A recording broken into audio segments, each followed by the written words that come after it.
Par deux fois, le Coran relate que les trois lettres entrecoupées, ta, sin, mim, représentent les versets du livre explicite, le Saint-Coran. La première, chapitre les poètes. La deuxième, chapitre le récit. D'autre part, parmi les 114 chapitres ou sourates du Coran, 29 chapitres commencent par des lettres entrecoupées, ou aussi appelées ouvertures. Et toutes ces lettres entrecoupées, de ces 29 chapitres, sont composées de ces 14 lettres fondamentales. Par contre, si on comptabilise la répétition de toutes ces lettres entrecoupées, on remarque que parmi ces 14 lettres fondamentales, la lettre ta est répétée 4 fois. Et la lettre sin est répétée 5 fois. Et la lettre mim, 17 fois. Pour rappel, la langue arabe, langue sémite, s'écrit de droite à gauche. Et comme relaté dans le verset, ces lettres entrecoupées, ta, sin, mim, sont côte à côte. Alors, nous allons mettre côte à côte leur nombre de répétitions respectifs, c'est-à-dire 5 à côté de 4 et 17 à côté de 5. On aura ainsi le nombre 1754. Mais à première vue, ce nombre n'a aucun sens. Il n'a aucun sens si on le considère dans le calcul à base 10, c'est-à-dire dans le système de calcul décimal, familièrement utilisé par les humains. C'est-à-dire 1754 est égal à 4 pour les unités, plus 5 pour les dizaines, plus 7 pour les centaines, plus 1 pour les milliers. Ce qui nous donne 1754 égale 4 par 1, car unité, plus 5 par 10, car dizaine, plus 7 par 10 par 10, car centaine, plus 1 par 10 par 10 par 10, car millier. Ainsi, 1754 égale 4, plus 50, plus 700, plus 1000. Mais puisque 19 est le nombre d'or dans le miracle du Coran, alors supposons que ce nombre 17, 5, 4, est écrit dans ce verset en calcul à base 19. Alors pour comprendre son sens, essayons de le transformer dans le calcul à base 10, c'est-à-dire en calcul décimal familièrement utilisé par les humains. Donc on écrit 1754 égale 4 par 1 pour les unités, plus 5 par 19 pour les dizaines mais en base 19, plus 17 par 19 pour les centaines. On trouve alors 1754 est égal à 4 plus 95 plus 6137, soit 1754, en calcul à base 19, est égal à 6236, en calcul décimal. Et ce qui est extraordinaire, est le fait que 6236 est exactement le nombre de versets dans le Saint-Coran. Est-ce un hasard? Pas du tout. Car les deux versets dont il est question affirment que ta, sin, mim, sont les versets du Coran, et c'est ce qu'on a trouvé par le calcul, 6236.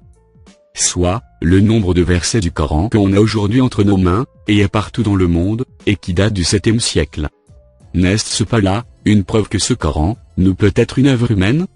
Sachant qu'au 7e siècle, quand le Coran fut révélé, les gens ne connaissaient même pas le système de calcul à base 19, et même le symbole du zéro n'existait pas encore puisqu'il sera inventé quelques siècles plus tard.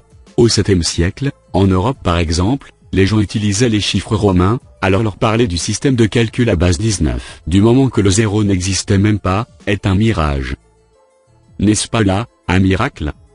Puisque le décodage, des trois lettres ta, sin, mim, du 7e siècle, par la conversion de leur nombre de répétitions du calcul à base 19 au calcul à base 10, nous a permis de trouver 6236, soit un nombre de versets absolument égal à celui du nombre de versets du Coran d'aujourd'hui, étant lui-même un fait exceptionnel.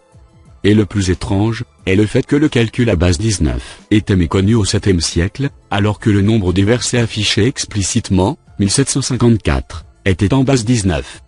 En plus, le Coran étant vieux de 14 siècles, ce calcul prouve qu'il est incorruptible, et confirme ainsi la véracité des deux versets suivants. 1. Son rassemblement nous incombe, ainsi que la façon de le réciter. Par ce verset, nous pouvons dire que, les compagnons du prophète, que la paix d'Allah soit sur lui, ont durant le califat d'Othman, rassemblé le nombre exact des versets du Coran, comme trouvé dans les trois lettres ta, sin, mim, soit, 6236 versets, d'où la véracité que le rassemblement du Coran était divin, comme relaté dans ce verset.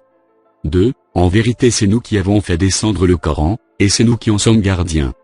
Le verset montre l'incorruptibilité du Coran, ce qui est bien confirmé par le nombre de versets 6236, resté intact du 7e siècle, jusqu'à aujourd'hui, en ce 21e siècle. Sais-tu pourquoi dans le Coran, il y a 70 bouts partis? Et si je te dis, que le nombre 60, est le nombre des chapitres du Coran, 114, en base 19? Pour s'assurer de cela, essayons d'écrire 114 en base 19. Divisons 114 par 19. On trouve 6 et le reste 0.